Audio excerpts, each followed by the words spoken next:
Kuali, Tonali, bueno, buenos días. Buenos días. Este video está siendo hecho específicamente para los residentes o aquellas personas que están iniciando en el mundo de la investigación clínica.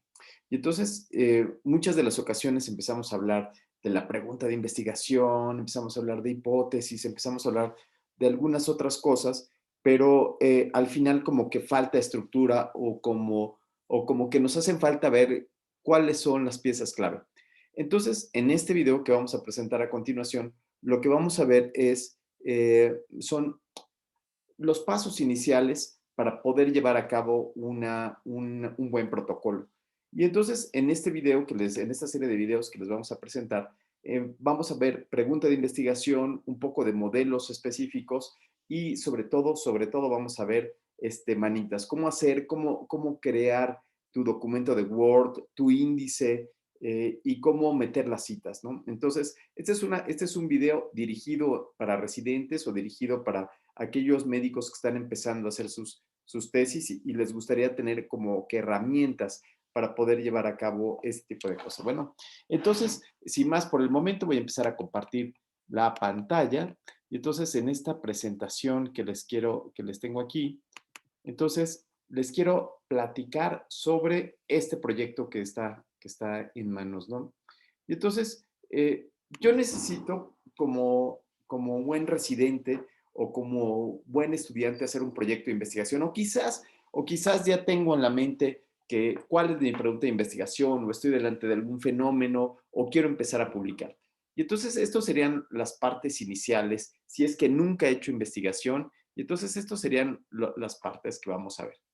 Vamos a ver un video, que es el día a día de hoy, que dice, crea tu diseño arquitectónico, cómo crearlo desde la nada, aunque ya sé que ya tenemos videos, en la parte de abajo voy a ir poniendo los videos que pueden ayudarles a tener otra visión para la creación de su diseño arquitectónico. Después vamos a realizar la búsqueda de investigación. Aquí me dice realiza la búsqueda. Yo voy a ponerle, bueno, sí, realiza la búsqueda, está bien. Cómo realizar la búsqueda para hacer el fundamento de la justificación. Entonces, el fundamento de la justificación, van a recordar también en otro video, se hace con el acrónimo SARA. Y entonces, esa justificación de la investigación lo vamos a hacer justamente llenando todos los huecos. Como ustedes saben, la justificación del proyecto tiene que ver con esto que nosotros le llamamos SARA. Entonces, Sara, lo que significa es, ay Dios, Sara, lo que significa es una S de sustento científico.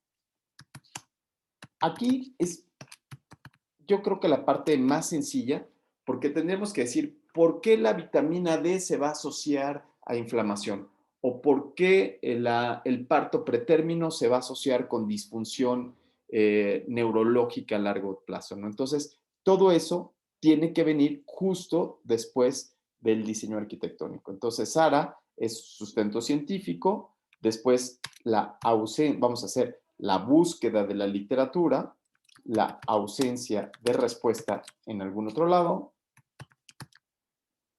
y después de ausencia de la respuesta, la relevancia, por qué es relevante, por qué esto es importante y al final la aplicabilidad. Es decir, en investigación clínica, lo que buscamos siempre es que estos conocimientos que estamos viendo sean aplicables. Entonces, vamos a ver esto en la justificación en la justificación del estudio, es decir, en este apartado de aquí, ¿no? Entonces, y finalmente vamos a platicar sobre cómo escribir un protocolo, ¿no? Entonces, cuando estemos platicando sobre cómo escribir un protocolo, lo vamos a intentar hacer desde abajo, lo vamos a intentar hacer desde la página en blanco de Word, en donde vamos a empezar a tener todos los materiales, como por ejemplo, cómo hacer un índice, y después de cómo hacer un índice, cómo meter las citas, cómo utilizar Mendeley como una de las mejores herramientas para poder para poder meter citas a un artículo sin morir en el intento. Entonces, ya que tenemos en mente de qué se va a tratar los siguientes videos, voy a empezar con el primer video. Bueno, el primer video es intentar tener esta pregunta de investigación con un diseño arquitectónico. El diseño arquitectónico es un diseño que se basa en los principios básicos de la ciencia. Y los principios básicos de la ciencia es cómo está el sujeto, cuál es su estado basal, a qué es la maniobra que voy a atribuir yo a la hipótesis y cuál es el resultado. En este artículo que publicamos en la revista del IMSS hace algún tiempo, en el 2011, lo que mencionábamos es que existe algo que se llama el estado basal, es decir, llega mi paciente que tiene dolor y yo quiero saber qué es lo mejor, qué es lo que le puedo dar. Le puedo dar algún analgésico, le puedo dar paracetamol, o le doy naproxeno, o le doy diclofenaco, o le doy ibuprofeno, o no le doy nada. Es decir, o le doy algún placebo.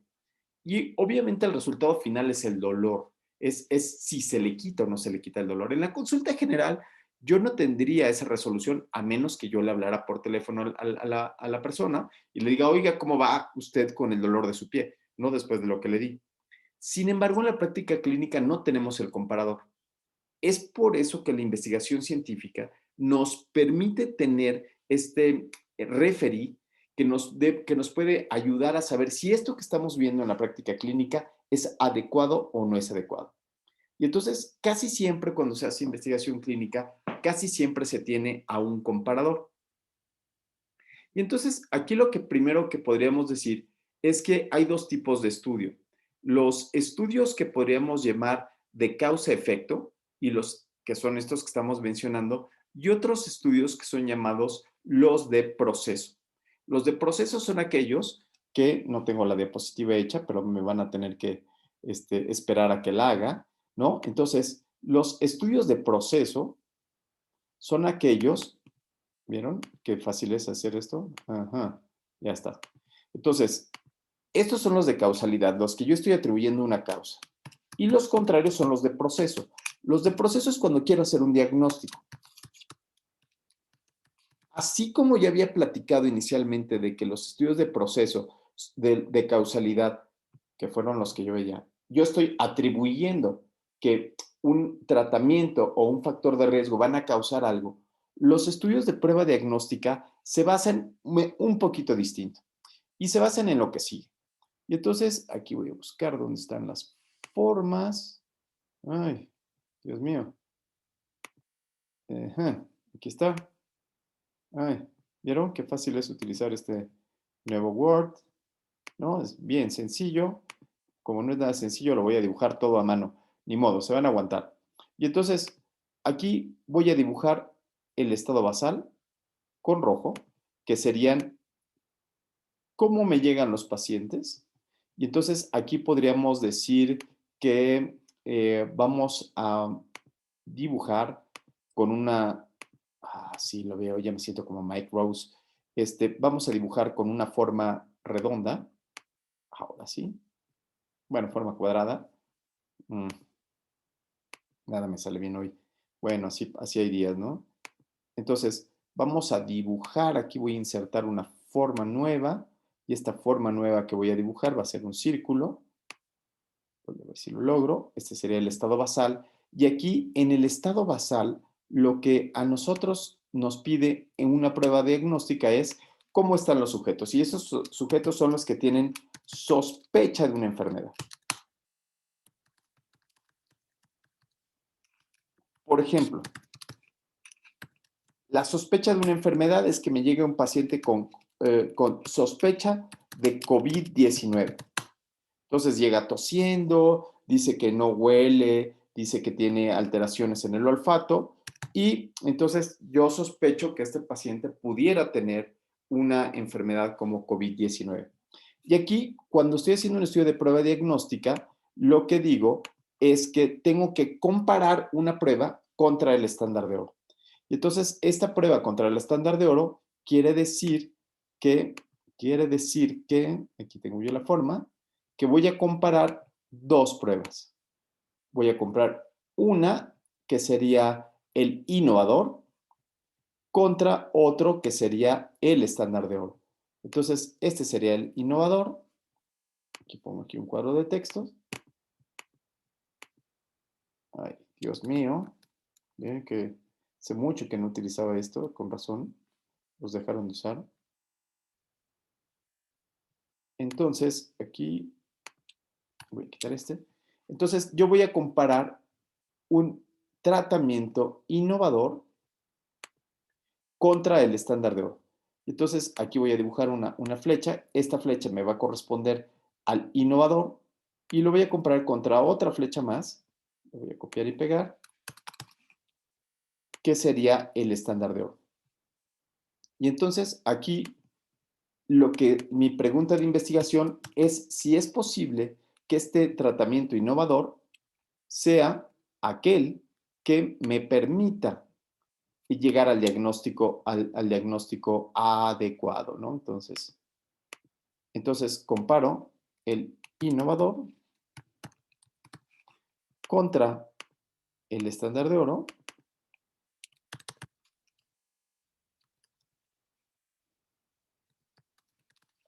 y el resultado es esta comparación. Entonces, cuando estoy hablando de un resultado, estoy hablando de que voy a hacer una tabla de 2 por 2, ¿no? Entonces, aquí voy a meter yo esta tabla de 2 por 2, que la voy a representar así. La voy a hacer un poco más chica, si me permiten. Y entonces, en esta yo tendría que en la parte de arriba estaría el estándar de oro, aquí, o sea, los que resultaron positivos en el estándar de oro. Acá estarían los negativos en el estándar de oro. Y de este lado estarían los positivos en el innovador y los negativos en este innovador. Es decir, aquí quedarían el innovador, en este caso, por ejemplo, podría ser la prueba rápida para encontrar COVID-19, ¿sí? Y acá arriba estaría el estándar de oro. El estándar de oro, en este caso, puede ser que se trate de por ejemplo, del RT-PCR. Ok, entonces, con esto les quiero decir que hay dos tipos de estudios. Los estudios que son denominados de causalidad, donde le atribuye una causa, y otros estudios que son los estudios de prueba diagnóstica o de proceso, que son aquellos donde estoy comparando un innovador contra un estándar de oro. Ok, pero empecemos el día de hoy con el diseño arquitectónico de tipo causa-efecto. Entonces, para el primer paso, cuando quiero decir que estoy buscando un estudio de este tipo, es definir la población que deseo ayudar. ¿A qué población es a los cuales yo me quiero dirigir? Y aquí es donde yo tendría que ser lo más específico posible. Y entonces, por ejemplo, yo aquí podría ser muy específico y voy a poner como mi población a aquellos pacientes que que sean recién nacidos. Entonces, como yo soy neonatólogo, entonces voy a poner aquí a recién nacidos. Pero fíjense ustedes que no es lo mismo un recién nacido prematuro, no es lo mismo un recién prematuro de menos de 1500, de menos de 1500 gramos, y no es lo mismo un recién nacido con alguna patología en específica, ¿no? Entonces, aquí habrá que pensar cuáles son los pacientes que más podrían beneficiarse de este tratamiento, ¿no? Entonces, voy a dejar aquí solamente la población a la cual me estoy refiriendo. Entonces, como yo estoy siendo neonatólogo, voy a buscar algo que tenga que ver con recién nacidos. Muy bien, ese sería el primer paso. El segundo paso es definir la maniobra. Entonces, ya en el paso anterior habíamos dicho que íbamos a buscar a recién nacidos, ¿no? Y entonces, ahora, el estado basal, que es este de aquí, va a tener a esta característica que ya había predicho yo, que eran los recién nacidos. Ya le había puesto nombre. Ahora quisiera la maniobra. Entonces, lo que me he fijado es que en mi servicio es muy común que a los pacientes que tienen hipertensión pulmonar, a los recién nacidos que tienen hipertensión pulmonar, es muy común que les apliquen sildenafil, ¿no? ¿Por qué? Bueno, pues porque sildenafil está de moda, ¿no? Ayuda a la fortaleza, ¿no? Y entonces algunos de nosotros hemos pensado que esa maniobra podría servir. Entonces, si me siguen en lo que estoy tratando de decir, el sildenafil estaría hecho como un tratamiento, ¿no? Entonces, se trataría, el estudio que estoy buscando es de tratamiento. Y entonces, ya tendría aquí, en primer lugar, ya tendría mi estado basal, que son recién nacidos, y ya tendría también ya tendría también la maniobra. La maniobra que estoy buscando sería, por ejemplo, aquí, el uso de sildenafil comparado contra, lo ideal sería que fuera comparado contra placebo, pero sería muy difícil hacerlo en mi servicio como residente porque pues tendría que hacer un ensayo clínico, tendríamos que tener un placebo que fuera exactamente igual al sildenafil, que además de todo tuviera que yo pudiera garantizar el cegamiento de uno y otro lado. Y bueno, pues eso yo como residente no puedo, ¿no? Entonces, yo me pregunto si esto lo pudiera ver yo en el servicio. Y en el servicio yo veo que hay algunos médicos que le dan sildenafil a los recién nacidos y otros que dicen que no funciona. Entonces yo podría hacer un estudio observacional de este tipo y en este estudio observacional vería cómo les va a estos recién nacidos que, que puede ser que ya estén mucho más acotados. Por ejemplo, recién nacidos pretérmino, de menos de 1500 gramos, ¿no? Entonces, o sea, ya tienen más apellidos o ya tienen más características, por así decirlo, ¿no? Entonces, estos recién nacidos de menos de 1500 gramos, que tienen, además de todo, eh, tienen otras características, como por ejemplo, recién nacidos pequeñitos, prematuros, ya habíamos dicho, menos de 1500 gramos, le podríamos poner otra característica que tengan hipertensión arterial. Y después podría ser mi carta a los Reyes Magos y decir que en este momento tengan todas estas características, pero que además no tengan, no tengan malformaciones, que no tengan sepsis en ese momento, en el momento que lo voy a ver, ¿no? O sea, malformaciones, cardiopatías, etcétera, etcétera. Y como ven, cuando estoy definiendo el estado basal de mis pacientes, ya estoy pensando en los criterios de inclusión. Y entonces ya tengo, se van mejorando mis criterios de inclusión, ya sé que lo que voy a tratar es pacientes que les están poniendo sildenafil en la terapia, comparados contra, obviamente, no darles nada, ningún medicamento, o quizás algún otro medicamento que yo defina, que pudieran ser incluso algunos otros vasodilatadores, pero en esta ocasión solamente lo voy a dejar así, sildenafil contra no sildenafil, ¿no? Y el resultado que puedo tener lo vamos a ver más adelante. Hasta aquí llevamos el estado basal, voy pensando en el estado basal, qué es lo que quiero estudiar y vamos a ver ahora cuál es el resultado de este tratamiento.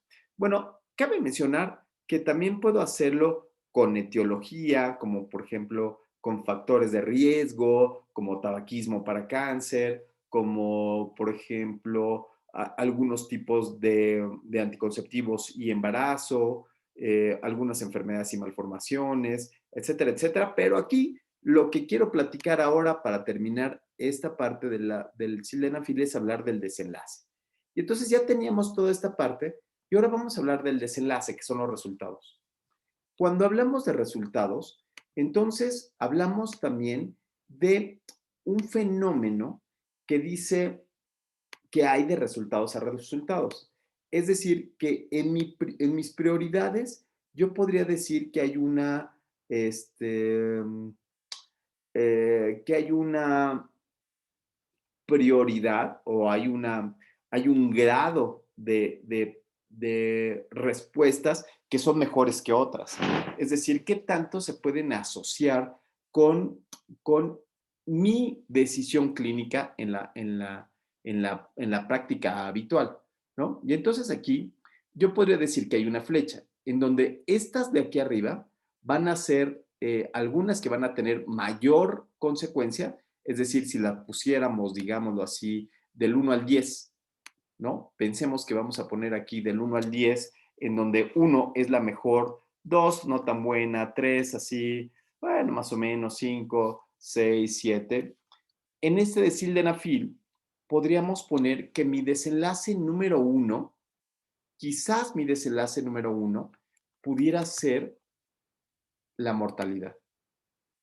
Entonces, yo puedo tener este desenlace donde mi primera cuestión que yo quiero contestar es saber si el uso de sildenafil va a disminuir la mortalidad. Entonces, muerte podría ser uno de mis desenlaces más relevantes, más fuertes. Y podría tener algunos otros, como por ejemplo, ¿qué les parece si pensamos en uno más que podrían ser complicaciones? ¿No? Entonces, muerte no, pero complicaciones sí, y dentro de las complicaciones que a mí se me ocurren, sean la hemorragia intraventricular, por ejemplo.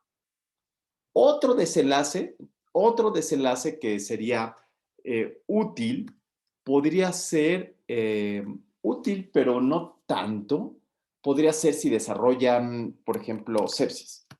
Si el número de pacientes que desarrollan sepsis. Otro desenlace, el cual ya le empezaríamos a llamar desenlaces intermedios, que no son tan útiles, podría decirse que es si le disminuye la presión arterial, la presión pulmonar. Entonces, voy a medir aquí la presión pulmonar. Algunos me dirían, oye, pero si le estoy dando el tratamiento para bajarle la presión pulmonar a este niño, pues lo lógico es medir si al final disminuye la presión pulmonar o no disminuye la presión pulmonar.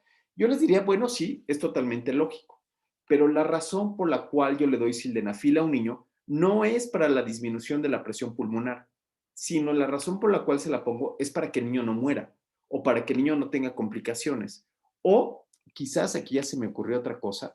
Fíjense que se me ocurrió, por ejemplo, que un desenlace antes de presión pulmonar pudiera ser, ¿qué les parece? Días de ventilación mecánica. Esa podría ser un desenlace. Otro desenlace que está antes de la misma presión pulmonar podrían ser los días de hospitalización. Entonces, donde digo, bueno, el tratamiento no es que le disminuya la muerte, pero sí disminuye los días de ventilación mecánica y disminuye los días de hospitalización, y eso, bueno, pues puede ser que sea bastante bueno para ese bebé, ¿no? Entonces, fíjense ustedes cómo la medición de la presión pulmonar no es que no sea mala, no es que no es que sea una mala idea, o sea, es una buena idea, es un resultado que se les puede ocurrir, puede ser una muy buena idea.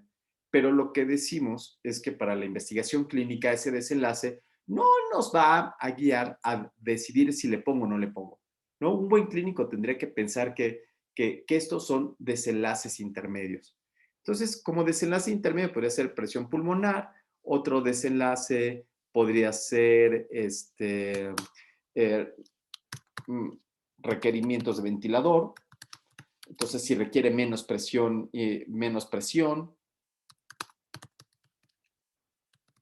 ¿sí? Y otros más puede ser que voy a poner aquí una tontería, eventos de preapismo en los niñitos, ¿no?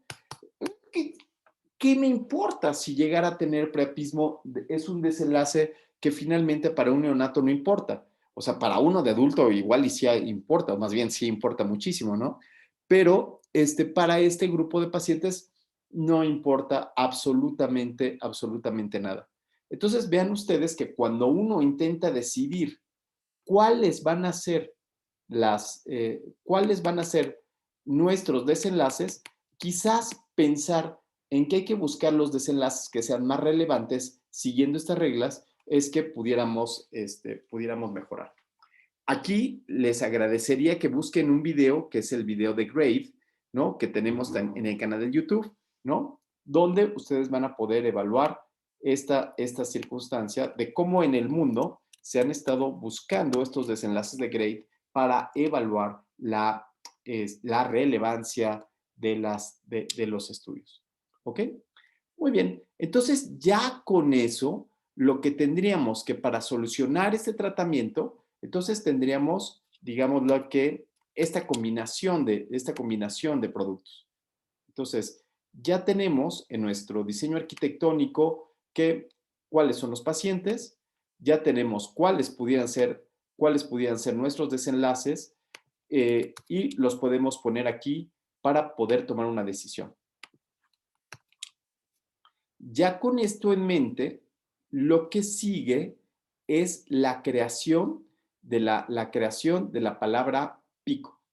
Entonces, cuando nosotros pensamos en la palabra pico, que es mi canal del alma, por cierto, le mando un saludo a Pico en Chicago, si es que algún día ves esto, ¿no? La palabra pico lo que hace referencia es cuáles van a ser los pacientes que queremos estudiar. Y en este caso, los pacientes que queremos estudiar son sin duda los neonatos, los recién nacidos con determinadas características. Después la I, que es una I de intervención, quiere decir, ¿qué le voy a dar? En este caso es sildenafil. Y la C de comparador es contra qué lo voy a comparar. Y la O de desenlace es cuál va a ser el resultado que me va a mí a permitir hablar de la relevancia. Con todo esto, lo que quiero decir es que quiero encontrar el resultado de esto. Uno, ya sé, entonces ya tengo en la mente cuál es mi estudio y entonces voy a empezar a hablar del sustento científico. El sustento científico de esto diría, bueno, el sildenafil fue diseñado para disminuir presión pulmonar en adultos, se ha encontrado que es un buen medicamento para la disminución de la presión pulmonar y entonces eso es la razón por la cual en estos niños también debería de servir. Entonces, aquí podríamos decir que esta pregunta tiene una palomita porque sé decir cuáles son los mecanismos por los cuales el sildenafil va a disminuir la presión pulmonar. Ahora, el siguiente punto es ir a buscar el video de búsquedas de la información o, si gustan, les hago otro con mucho gusto, para buscarla en PubMed con las palabras pico, tal cual lo habíamos mencionado inicialmente, ¿no? Entonces, eso ya lo habíamos medido. Entonces, la palabra pico la someto a PubMed y veo si ya alguien respondió a la pregunta o si no se ha resuelto o si hay un grupo de pacientes que sean distintos o hay alguna característica. Señoras y señores, si ya se resolvió la pregunta, piensen en otra cosa. Vayan, tiren esta pregunta, la hacen bolas y la tiran, ¿no? ¿Por qué? Porque pues de repente uno puede empecinarse en estar resolviendo preguntas que no son. Y después viene la parte de la relevancia clínica. Cuando yo estoy hablando de la parte de relevancia clínica, lo que intento decir con la relevancia clínica es cuál es el desenlace. Si este desenlace me va a ayudar a mí a tomar una decisión o no. Entonces, casi siempre la relevancia quiere decir data en dos cuestiones. La primera cuestión que data es cuál es el desenlace. ¿Sí? ¿Es mortalidad? ¿Es morbilidad? ¿O es simplemente una variable intermedia como disminución de presión arterial, disminución de glucosa, disminución de peso, disminución o incremento de índice de masa corporal, el que ustedes quieran? Pero ya habíamos visto aquí que cuáles serían estas partes relevantes. Y otra circunstancia es el tamaño de muestra. Amigos, lamento decirles, y yo estoy incluido, que el tamaño sí importa. Ni modo, aquí lo que hablamos es el tamaño del efecto. El tamaño del efecto quiere decir que cuánto estamos esperando que estos pacientes puedan mejorar. Y finalmente, nos quedamos con el apartado de aplicabilidad. Cuando hablo de aplicabilidad, lo que estoy intentando decir es, ¿será que darle sildenafil sea fácil o sea difícil? ¿O será algo que no puedo utilizar en mi práctica clínica? Vamos a pensar, por ejemplo, en bombas extracorpóreas, en ECMO. Entonces, si en mi hospital no hay ECMO, lo más probable es que la aplicabilidad de mi práctica clínica sea muy baja. o que tengan que esperar otros tratamientos para que sea aplicable o no aplicable. Entonces, cuando estamos hablando de investigación clínica, casi siempre la investigación clínica tiene que ver con algo que se aplica rápidamente, ¿no? Entonces, algo que se puede aplicar de lleno en la práctica clínica como tal. Por lo tanto, a la investigación clínica, o por esa razón a la investigación clínica le han llamado que es una investigación que le llaman investigación, investigación, acción, ¿no? Entonces, la investigación clínica tiene que ver con la toma de decisiones que se lleva a cabo frente al paciente. Investigación, acción. Entonces, la aplicabilidad, piénsenla como si esto que voy a hacer verdaderamente sirve para mi servicio o nada más es para saber, ¿sí? ¿Por qué? Porque si no estamos hablando de investigación clínica, hay otros requisitos, hay otros modelos que debemos de pensar como tal, diferentes a estos. No porque sea malo, no porque sean mejores los clínicos que los básicos, o que sean mejores los básicos que los epidemiológicos, o que sean mejores los físicos, no, sino simplemente que son áreas distintas. Es por eso que debemos de pensar que en el área de investigación clínica, estos serían los requisitos. Y bueno, pues espero que les haya gustado este video y les voy a dejar la liga de los próximos videos para ir platicando de cómo hacer un protocolo. Lo que les invito es que aquí en los comentarios ustedes vayan poniendo las ideas y yo los puedo ayudar a modularlos y a mejorar sus preguntas de investigación. Y muchas gracias a todos los que nos están dando like y a todos los que nos están siguiendo en el YouTube. Bueno, amigos, hasta aquí la dejamos y nos vemos para la próxima ocasión. Saludos. Por cierto, si llegaron hasta aquí, me faltó decirles que mañana mismo voy a hacer otro video en donde ya vamos a hacer la pregunta pico que surjan del video que voy a subir hoy. Y después de ahí, lo que les voy a enseñar es cómo utilizar Mendeley. Entonces, por favor, bajen a su computadora Mendeley, el programa de Mendeley, para que podamos empezar a utilizarlo para meter las citas a partir de lo que encontramos en PubMed y regresarlas hasta aquí. Entonces, bueno, yo ya no les quito más su tiempo, que les vaya bien. Si llegaron hasta aquí, nos vemos mañana.